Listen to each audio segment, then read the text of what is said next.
Hello everyone, my name is Wang ZHIXING. My part is Introduction to Bioinformatics.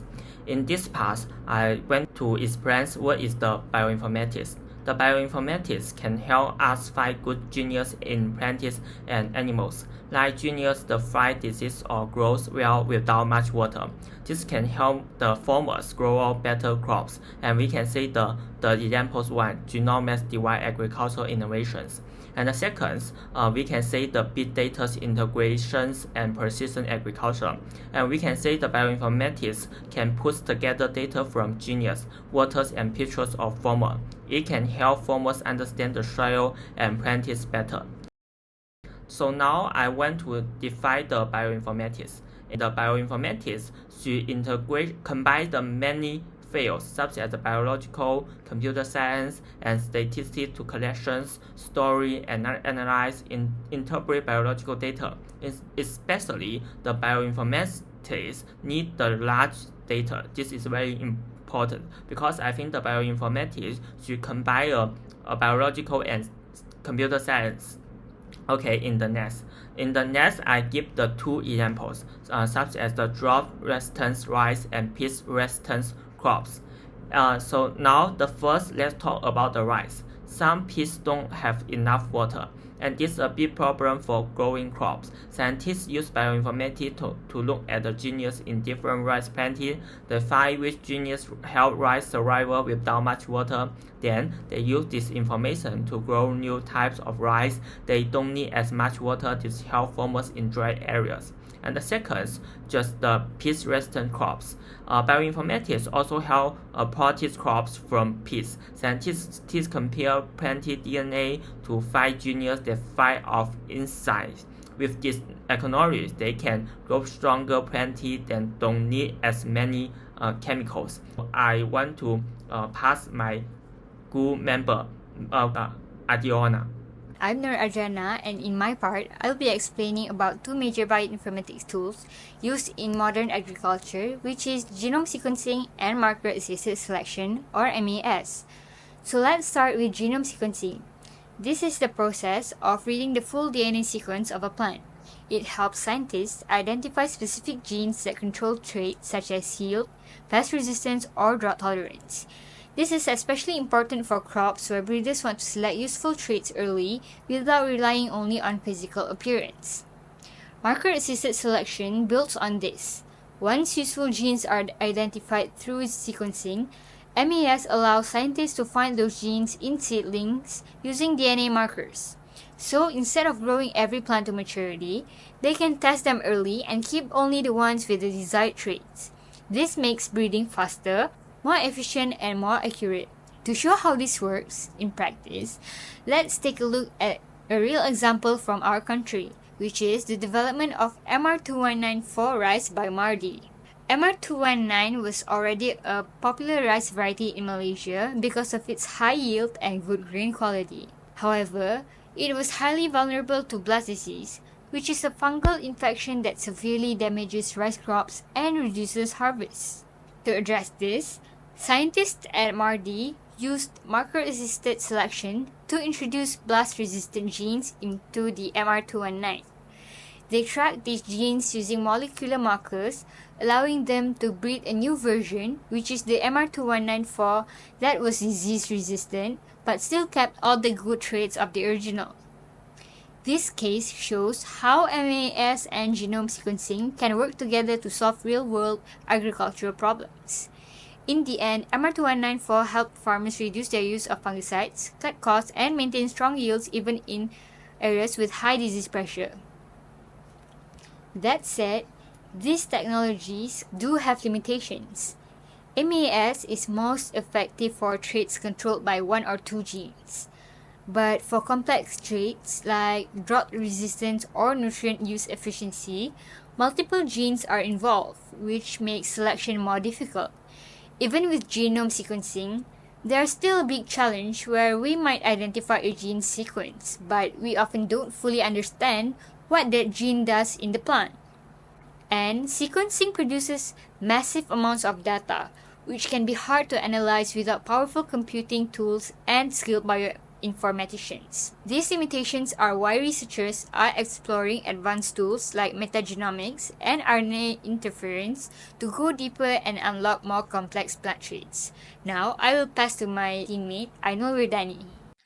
Hi, I'm AIN'NUL. So I'll be sharing about future applications in crop protection.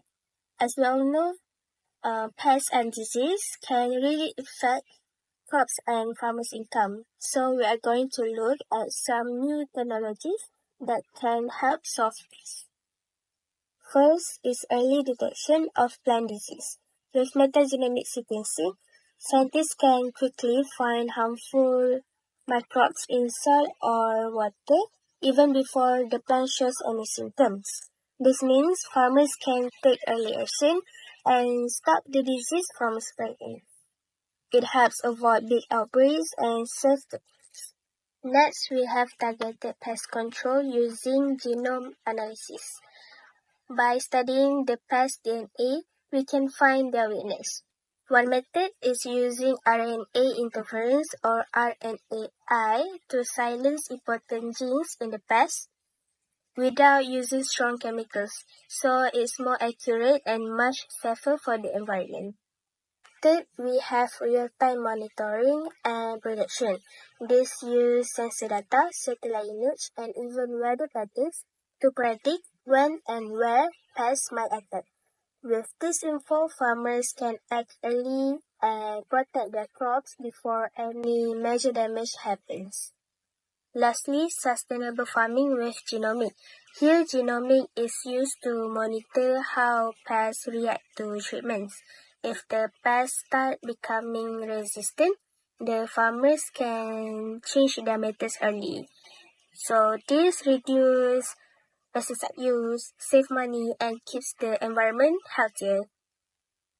So overall, this future application from early detection to sustainable farming can really help improve crop protection.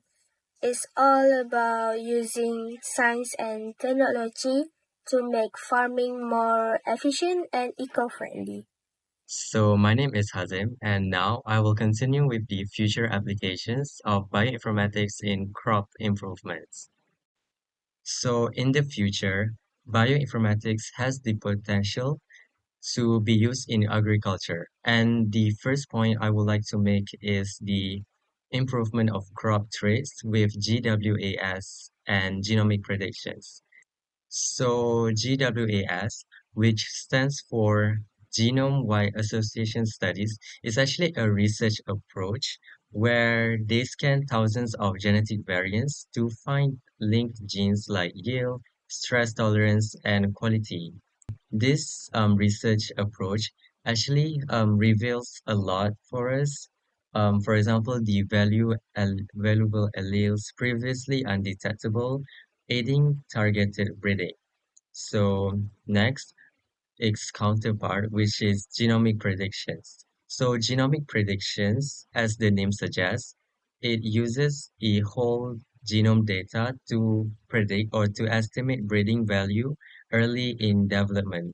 Together, as they play the same role in agriculture, they speed up breeding cycles, which can actually increase selection accuracy, boost genetic gains, especially for complex traits that are controlled by many genes. The second future applications for bioinformatics is actually its role and with the help of AI in future crops. So bioinformatics, they analyze massive genomic and phenotypic data to find trait-linked genes. So with the help of AI and machine learning, we can detect patterns, we can predict outcomes, and we can also optimize breeding strategies. This, combined with data that we have, we can opt for climate smart crop designs. And given the AI powered tools like drones, sensor, which enables us to have that real time monitoring and also improve yields and resources use. The third future applications of bioinformatics is the precision breeding with CRISPR and bioinformatics. CRISPR is essentially a mechanism of gene editing.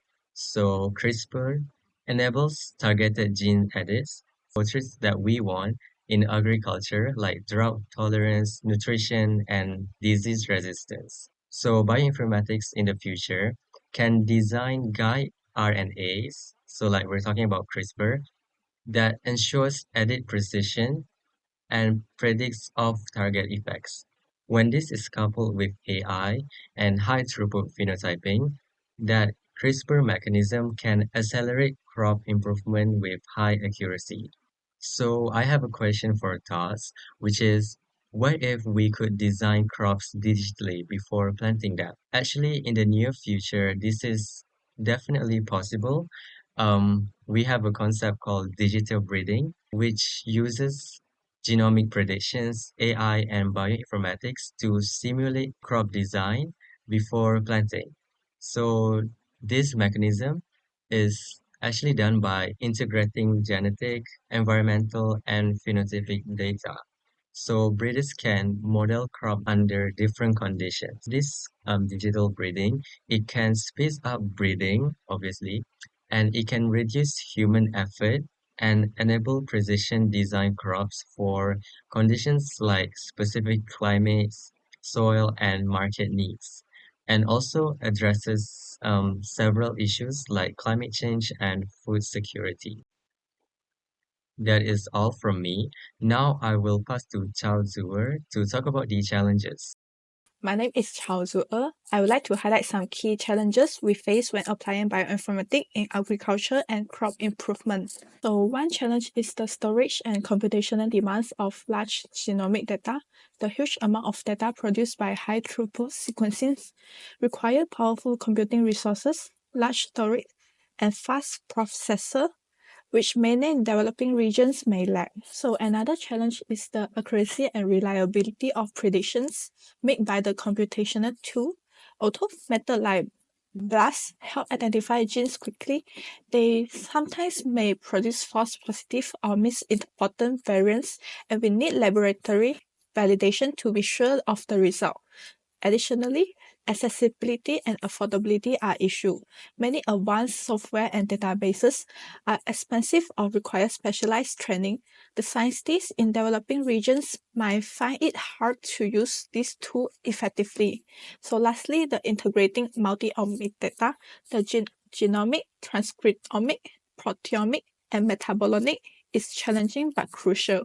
Each of these datasets show a different pieces of the puzzle, and putting them together is key to understanding complex threats like drought resistant or disease resistant. So next we'll talk about the ethical issues when we applying bioinformatics to agriculture. So the gene editing and GMOs, for example, raise questions about biosafety and the potential effects on the environment and human health. These are worries about the off-target effects and whether modification might intentionally affect non-target genes. And next, the data ownership and benefit sharing is another concern. The small farmer and indigenous community may lose control over their resources if large companies use their genomic data without proper recognition or rewards. Last, we need to be careful that innovation do not deepen socio-economic disparities. This will make rich farmers more productive, while small farmers are left further behind. So in conclusion, bioinformatics has tremendous potential to transform agricultural breeding and production. It lets us develop varieties that are more resilient, more productive, and more adaptable, helping to feed a growing population in a sustainable way. Using genomic data and powerful computational tools, we can accelerate breeding, respond faster to agricultural challenges, and produce food more effectively and responsibly. So for the final message, bioinformatics is more than algorithm, it's a lifeline for a hungry planet. By harnessing data responsibly, we can cultivate a future where no field is left untaped and no community is left behind. That's all for our presentation. Kindly scan the QR code to view our references. Thank you for your watching.